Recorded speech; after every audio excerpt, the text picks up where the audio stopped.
friends, welcome to ESL classes. Today in this video I'll explain a very wonderful and very thought-provoking poem written by Adrienne, a great and prolific modern writer. So friends, whenever you talk about modern age, the picture of a different type of world comes before our eyes.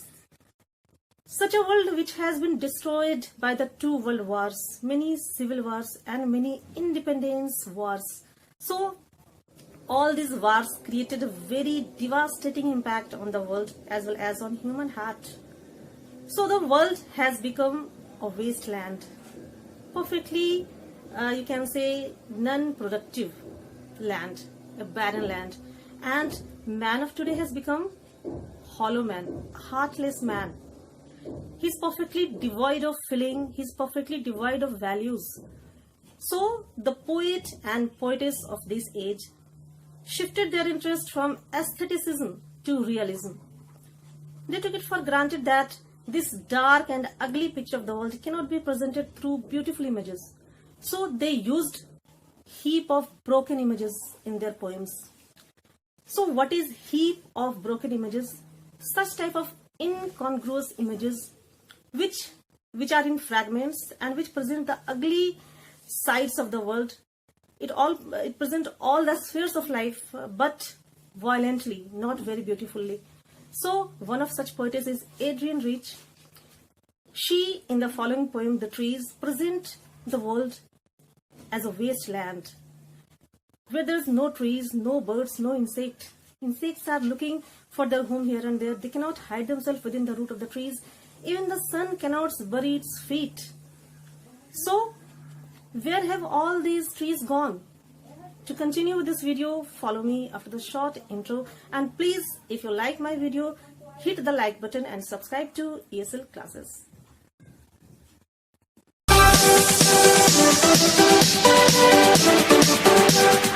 So welcome back to ESL classes. Friends, this poem The Trees has two layers of meaning. The first is its literal meaning, and second, it has some figurative sense and meaning also.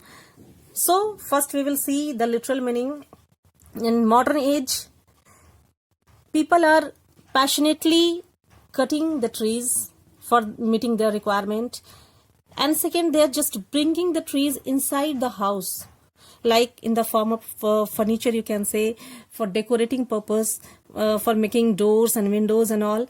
And these days we are planting many small plants inside the house. So in this way, the trees are missing their natural habitat and they just want to go out. They want freedom from these four walls. Okay? This is the outer meaning of the poem. But as I told you that modern poet used symbol to describe the picture of the world. So this poem is also very symbolic. Here the trees represent women who have got tired of living inside the four walls. Now they are moving out into the forest. So forest here represent the outer world, and you can say the world which is dominated by man. The forest that was empty all these days. So the poet is presenting the outer world as empty because it's lacking charm, it's lacking fertility, it's lacking productivity, where no birds could sit. So there are no birds because they cannot find the branches to sit. There are no insects. They cannot hide themselves within the tree roots of the trees. Even sun cannot bury its feet in the shadow. You can understand the literal meaning of this line. Because when the rays of the sun falls on the trees, it gets absorbed by the trees. So in this way, the outer world is full of heat. The forest that was empty all these nights will be full of trees by tomorrow. But the poetess is very optimist. She is of the view that by tomorrow the sun will bring good days for this forest, because by that time the forest will be full of trees. All nights the roots work to disengage themselves from the cracks in the veranda floor. The leaves strain towards the glass, small twigs stiff with exhaustion, long cramped boughs shuffling under the roof. Now this stanza is full of imageries, and such imageries which are full of motion and movement. Here you can see that roots, and you can see all the parts of trees are just trying to get rid from the walls, from the cracks. So they are just taking out their roots to go out. And in other words, you can say that root represent the tradition and superstition also. The women are just trying to disengage themselves. They are just trying to detach themselves from the manual domestic works, from the traditions and from the superstition, to go out into the forest. The leaves strain towards the glass. So now the small leaves are creeping towards the glass. This shows the desperation of the women to go out. Small twigs stiff with exertion. The small plants are now hard.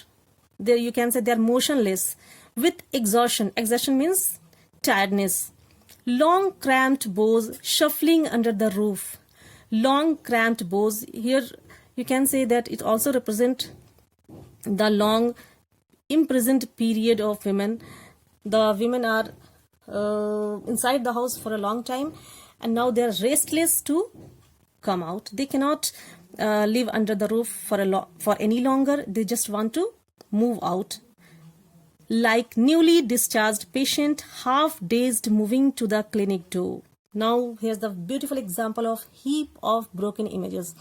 As I told you that such type of images truly present the ugly picture of the world. Here the poet has compared the women to a discharged patient from the clinic door. So you can understand how a patient which is recently discharged from the clinic, how will he feel when he comes out of the clinic door? How relaxed he feels. So he may feel sedative, but he just want to go out as soon as possible to the outer world. So here this you can say that this stanza is full of the motion and movement of the trees. I sit inside doors open to the veranda, writing long letters in which I scarcely mention the departure of the forest from the house. I here indicates toward the poetess who is sitting inside her room, whose doors opens to the veranda. This means that she is able to watch the movement made by the trees of veranda.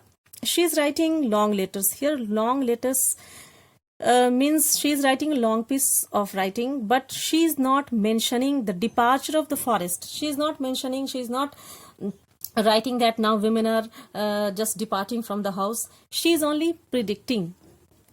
Now the poetess described the night. The night was fresh, the moon was shining, and the sky was open. The smell of leaves and lichen still reaches like a voice into the rooms. But the leaves and lichen here means the bushy growth of fungus and alga on the branches of the trees. It has a distinct type of smell. So this smell reaches to the poetess like a voice, as if that they are calling to go out. This shows that now they are desperate to go out, and they just want to revolt. My head is full of whispers which tomorrow will be silent. Listen, the glass is breaking. So the poet's heart is full of whispers, cries and voices of revolt, which tomorrow will be silent, because by tomorrow they will be out. Listen, now the change has taken place. The glass is breaking. Now revolt has taken place. Now the trees are just detaching themselves from the cracks. Now they are just breaking the glasses to go out. The trees are stumbling forward. They started moving into the forest. Winds rush to meet them. Here wind is also personified. You just imagine how will you feel when after long imprisonment you go out in the open air. So this is the condition of women. The moon is broken like a mirror. Now it's a very beautiful imagery and very hard imagery also. You cannot imagine this sight. Here the moon represents the feminine qualities also, and now moon is being compared to mirror. Now moon is functioning as mirror, in which the trees, means women, just see their face. They just wanted to know what they are, and you can say that they just wanted to make their identity. So they just wanted to see the mirror. And now moon is broken like a mirror, its pieces flash now in the crown of the tallest tree. It's a very hard imagery.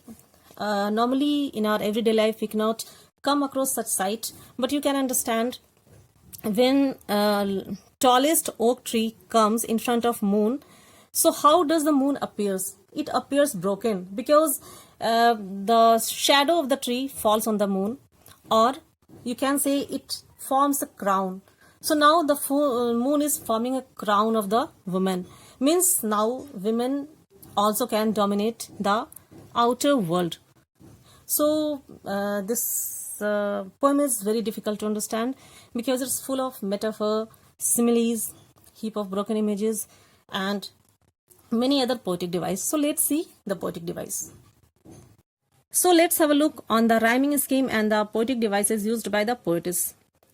So first of all, we see that forest, days, seat, hide, shadow, night. There's no rhyming scheme because this poem is written in the form of free verse. So modern poems are either written in free verse or blank verse, in which there's no set pattern of rhyming scheme or meter.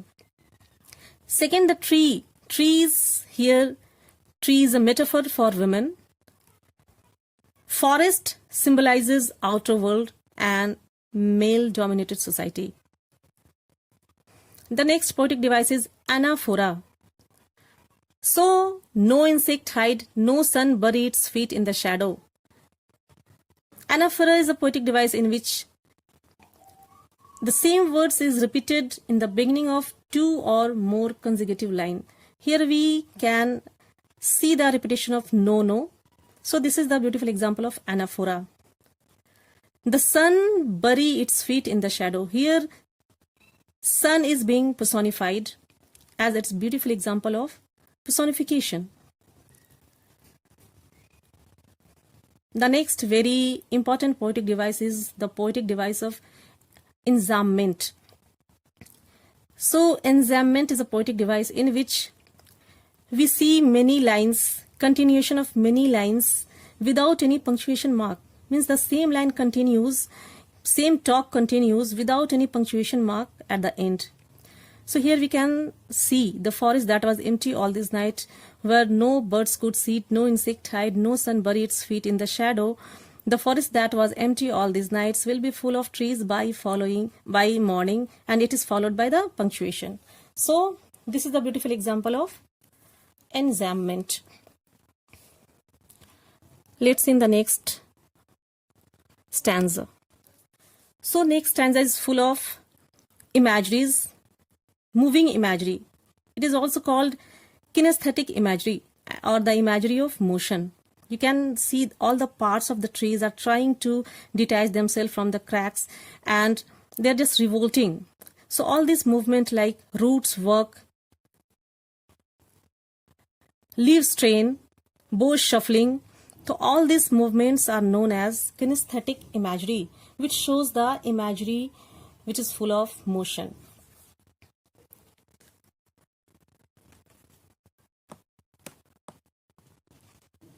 Now there's a beautiful example of heap of broken images, simile, where the women have been compared to a newly discharged patient. This is the example of simile.